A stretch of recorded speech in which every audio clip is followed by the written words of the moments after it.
Welcome to study board. ശ്രദ്ധിക്കുക, ഇനി നമുക്ക് നോക്കാനുള്ളത് ക്രാമേഴ്സ് റൂളാണ്. കഴിഞ്ഞ ക്ലാസ്സിൽ നമ്മൾ ഈ പറയുന്ന നമ്മുടെ ലീനിയർ ഇക്വേഷൻ അത് മെട്രിക്സ് വഴി സോൾവ് ചെയ്യുന്ന ഒരു മെത്തേഡ് കണ്ടു. അത് മെട്രിക്സ് മെത്തേഡ് എന്നാണ് പറയാം. ക്രാമർ എന്ന് പറയുന്ന ഒരു മാത്തമാറ്റീഷ്യൻ അല്ലെങ്കിൽ സ്റ്റാറ്റിസ്റ്റീഷ്യൻ എന്ത് ചെയ്തിട്ടുണ്ട്?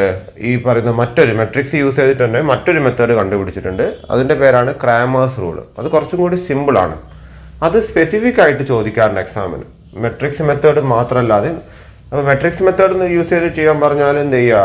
മെട്രിക്സ് മെത്തേഡ് യൂസ് ചെയ്ത് ചെയ്യുക. അല്ലെങ്കിൽ ക്രാമേഴ്സ് റൂൾ ചോദിക്കുകയാണെങ്കിൽ അത് പഠിച്ച് ചെയ്യുക. അത് റിപ്പീറ്റഡ് വന്ന ക്വസ്റ്റ്യൻസ് ആണ് ക്രാമേഴ്സ് റൂൾ. അത് നിങ്ങളുടെ ബാച്ചിന് മാത്രമല്ല, നിങ്ങളുടെ മുന്നത്തെ ബാച്ചിനും എന്താണ്, നിങ്ങളുടെ ബാച്ച് മീൻസ് 2019 മുൻപ് ഒരുപാട് വട്ടം റിപ്പീറ്റ് ചെയ്ത് ചോദിച്ചൊരു ചോദ്യമാണ് ക്രാമേഴ്സ് റൂൾ. അപ്പോൾ അതൊന്ന് ശ്രദ്ധിക്കുക. അതിൽ ഇവിടെ ലീനിയർ ഇക്വേഷൻ ഇങ്ങനെ കൊടുത്തിട്ടുണ്ട്. A1 അല്ലെ B1 C1 is equal to D1. Sorry, A1 into X and B1 into Y and C1 is equal to D1. A2 X plus B2Y plus C2Y is equal to D2. Then A3X plus B3Y and C3Y is equal to D3. അപ്പോൾ ഇവിടെ ഒരു constant കൂടി extra വരികയാണ്. എന്താ ഈ പറഞ്ഞ നമ്മുടെ LHS-ൽ അങ്ങനെ വരുമ്പോഴാണ് അധികം ക്രാമേഴ്സ് റൂൾ അപ്ലൈ ആവുക. അപ്പോൾ അതധികം ക്വസ്റ്റ്യൻ അങ്ങനത്തെ ഉണ്ടാവും. ക്രാമേഴ്സ് റൂൾ പ്രകാരം ചെയ്യണമെന്ന് സ്പെസിഫിക് ആയിട്ട് പറയുകയും ചെയ്യും. അപ്പോൾ നമ്മൾ നേരത്തെ ചെയ്ത മാതിരി ഇതെല്ലാം വെച്ചിട്ട്, അതായത് ഇതിൽ വന്ന കോഎഫിഷ്യൻസ് ഒക്കെ വെച്ചിട്ട് എന്ത് ചെയ്യുക? ഒരു മെട്രിക്സ് ഉണ്ടാക്കുക. 3 വേരിയബിളല്ലേ ഉള്ളൂ എല്ലാത്തിലും, എക്സും വൈയും സെഡും. ഓക്കെ, അവിടെ ഇതിൽ ചെറിയൊരു മിസ്റ്റേക്ക് ഉണ്ട്. ഇവിടെ ഒരു സെഡ് ഉണ്ട് കേട്ടോ. ശരിക്കും ഇവിടെ ഒരു സെഡ് ഉണ്ട്, അത് അവർ മിസ്സായതാണ്. അത് ടൈപ്പിംഗ് എററാണ്. ടെക്സ്റ്റിലുള്ള ഒരു സെഡ് അവിടെ ഉണ്ട്. ആ സെഡ് എക്സും വൈ സെഡും ആയിട്ട് ഇവിടെ എഴുതുക. അത് കഴിഞ്ഞിട്ട് ഇത് 3 മറ്റൊരു മെട്രിക്സ് ആക്കുക, കോൺസ്റ്റൻറ്റ് മെട്രിക്സ്.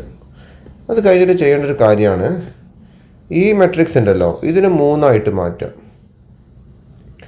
അപ്പോൾ അതിൻ്റെ ആദ്യം ഇത് എഴുതി വെക്കുക, A എന്ന് പറഞ്ഞിട്ട്. പിന്നെ A1 എന്ന് പറഞ്ഞിട്ടൊരു മെട്രിക്സും കൂടി എഴുതുക. അതിൽ ഫസ്റ്റ് കോൾ ഉണ്ടല്ലോ, ഇത് ഒഴിവാക്കിയിട്ട് എന്ത് ചെയ്താൽ ഇത് എഴുതുക. ഫസ്റ്റ് കോളത്തിൽ ഇത് ഒഴിവാക്കിയിട്ട് ഇത് എഴുതുക. ബാക്കി നിങ്ങൾ നോക്കിക്കഴിഞ്ഞാൽ സെയിം തന്നെ. അത് കഴിഞ്ഞിട്ട് രണ്ടാമത്തത് A2 എന്ന് പറഞ്ഞ മെട്രിക്സ് എഴുതുക. അതിൽ ഈ കോളം ഒഴിവാക്കുക. എന്നിട്ട് എന്ത് ചെയ്യുക? ഇത് എഴുതുക. ബാക്കി നോക്കിക്കഴിഞ്ഞാൽ രണ്ടും എന്താണ്? സെയിം ആണ്. അത് കഴിഞ്ഞിട്ട് A3 എന്ന് പറഞ്ഞിട്ട് ഈ ലാസ്റ്റ് കോളം ഒഴിവാക്കിയിട്ട് ഇത് എഴുതുക. നോക്കിക്കഴിഞ്ഞാൽ ഇത് ഒഴിവാക്കിയിട്ട് ഇത് എഴുതുക. ഇപ്പോൾ ഇത് ഇവിടെ വന്നു. ബാക്കി ഇത് രണ്ടും എന്താണ്? സെയിം ആണ്. ഓക്കെ, അപ്പോൾ ഒന്നും കൂടി പറയുന്നു. നമ്മളെന്താണ് ആദ്യം അങ്ങനെ 3 മെട്രിക്സ് ആയിട്ട് എഴുതുക.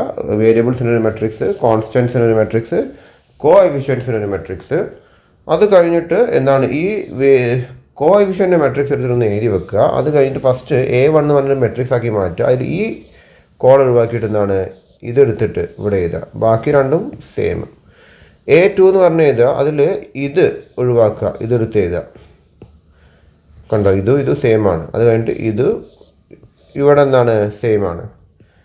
നെക്സ്റ്റ് അത് കഴിഞ്ഞിട്ട് A3 എന്ന് പറഞ്ഞ് എഴുതി വെക്കുക. അതിൽ ഇത് രണ്ടും കണ്ടോ സെയിം ആണ്. ഈ ലാസ്റ്റ് റോ ഒഴിവാക്കിയിട്ട് എന്ത് ചെയ്യുന്നു? നമ്മുടെ B എന്ന് പറഞ്ഞ മെട്രിക്സ് എഴുതി വെക്കുക. അത് കഴിഞ്ഞിട്ട് പിന്നെ എക്സിൻ്റെ വാല്യൂ, എക്സിൻ്റെ വൈൻ്റെയും സെഡിൻ്റെ വാല്യൂ കിട്ടണമെങ്കിൽ ഈ A1-ൻ്റെ ഇതിൻ്റെ എന്ത് കാണുക? ഡിറ്റർമിനൻറ്റ് കാണുക. എൻ്റെ ഡിറ്റർമിനൻറ്റ് കാണുക. അത് തമ്മിൽ എന്ത് ചെയ്താൽ മതി? ഡിവൈഡ് ചെയ്താൽ മതി. ആദ്യം A1 ഡിറ്റർമിൻ കാണുക. പിന്നെ എൻ്റെ ഡിറ്റർമിൻ ഓൾറെഡി കണ്ടു വെച്ച് കഴിഞ്ഞാൽ എന്താണ്? 3 അത് അപ്ലൈ ചെയ്യാം. A2-ൻ്റെ ഡിറ്റർമിനൻറ്റ് കാണുക. അതിനെ എൻ്റെ ഡിറ്റർമിനൻ്റായിട്ട് ഡിവൈഡ് ചെയ്താൽ വൈൻ്റെ വാല്യൂ കിട്ടും. A3-ൻ്റെ ഡിറ്റർമിനൻറ്റ് കാണുക. അതിനെ എൻ്റെ ഡിറ്റർമിനൻറ്റുമായിട്ട് ഡിവൈഡ് ചെയ്ത് കഴിഞ്ഞാൽ എന്ത് കിട്ടും? സെഡിൻ്റെ വാല്യൂ കിട്ടും. ഓക്കെ, അപ്പോൾ അതാണ് അതിൻ്റെ തിയറിയിൽ വരുന്നത്. അതിൻ്റെ പ്രാക്ടിക്കൽ സൈഡ് നമുക്കൊന്ന് ചെക്ക് ചെയ്യാം. അവിടെ അത് ഈ 3 ഇതിലുള്ള മെട്രിക്സ് മാത്രമല്ല, നമുക്ക് 2x2 മെട്രിക്സിലും എന്താണ് ഇത് അപ്ലൈ ചെയ്യാം. ഓക്കെ, 3 മാത്രം വരുന്നതല്ല. ലാസ്റ്റത്തേലും എന്താണ് നമുക്ക് വേരിയബിൾ ഉണ്ടാവും. അപ്പോൾ ഇവിടെ ഉണ്ടാവും ഒരു മെട്രിക്സ് കൊടുത്തിട്ടുണ്ട്, x plus 2y is equal to 8. അപ്പോൾ x പ്ലസ് എന്ന് പറയുമ്പോൾ എന്താണ്? അത് 1 ആണ് അല്ലേ? 1 2 പിന്നെ എന്താണ് 3 മൈനസ്, അപ്പോൾ 3 - 1. ഇതാണ് A എന്ന് പറഞ്ഞ മെട്രിക്സ്. ഓക്കെ, അപ്പോൾ ഇങ്ങനെ 2x2 മെട്രിക്സ് ആകുമ്പോൾ 2 എന്താണ് സബ് മെട്രിക്സ് ഇതിന് ഉണ്ടാക്കിയാൽ മതി. ഇതിന് പിന്നെ എക്സും വൈ അല്ലേ, അതിനൊരു മെട്രിക്സ്. ആ മെട്രിക്സ് നമുക്ക് കിട്ടേണ്ടത്. പിന്നെ 8 3 അല്ലേ, 8 3 ഇതിന് ഒരു മെട്രിക്സ്. ഓക്കെ, നമ്മൾ ചെയ്യേണ്ട കാര്യം എന്താണെന്ന് വെച്ച് കഴിഞ്ഞാൽ, അപ്പോൾ എ എന്ന് പറഞ്ഞ മെട്രിക്സ് ഇതാണ്, അതിനെ ഡിറ്റർമിനൻ്റ് എന്ന് കാണാം. ഇത് രണ്ടും മൾട്ടിപ്ലൈ ചെയ്യുക, എന്നിട്ട് മൈനസ് ചെയ്യുക. അപ്പോൾ -1 -6 -7. അത് കഴിഞ്ഞിട്ട് ചെയ്യേണ്ട കാര്യം ഈ പറഞ്ഞ എ എന്ന് പറഞ്ഞ മെട്രിക്സിന് എന്ത് കാണുക, അതിൻ്റെ A1 എന്ന് പറഞ്ഞ് വെക്കുക. അപ്പോൾ അതിൽ ഞാൻ പറഞ്ഞു ഈ 8 3 എന്ത് ചെയ്യുക, ഈ ഫസ്റ്റ് കോളം ഒഴിവാക്കിയിട്ട് ഇവിടെ 8 3 എഴുതാം. A2ൽ ഈ സെക്കൻഡ് കോളം ഒഴിവാക്കിയിട്ട് ഇവിടെ എന്ത് ചെയ്യുക, 8 3 എഴുതാം.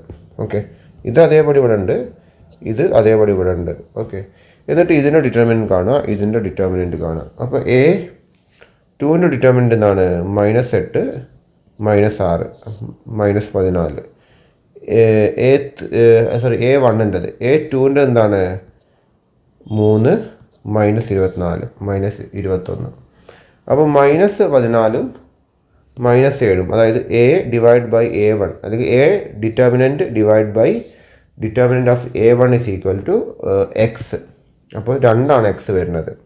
ഇനി determinant of A2 divide by determinant of A, അപ്പോൾ ഡിറ്റർമിനൻറ്റ് ഓഫ് A2 എന്താണ്, -21 ഡിവൈഡ് ബൈ -7. അപ്പോൾ 3 എന്ത്, വൈൻ്റെ വാല്യൂ. ഓക്കെ, ഇനി അടുത്തൊരു ചോദ്യം നിങ്ങൾ ശ്രദ്ധിക്കുക. 3 ഇക്വേഷൻ കൊടുത്തിട്ടുണ്ട്. അപ്പോൾ ഇതിൻ്റെയൊക്കെ കോഎഫിഷ്യൻസ് ഉണ്ടാവും. ഇതാണ്, ഇപ്പോൾ ഇതിനൊക്കെ 1 വരുന്നത്, അതിവിടെ എഴുതുക. ഇതിന് 2 1 അല്ല,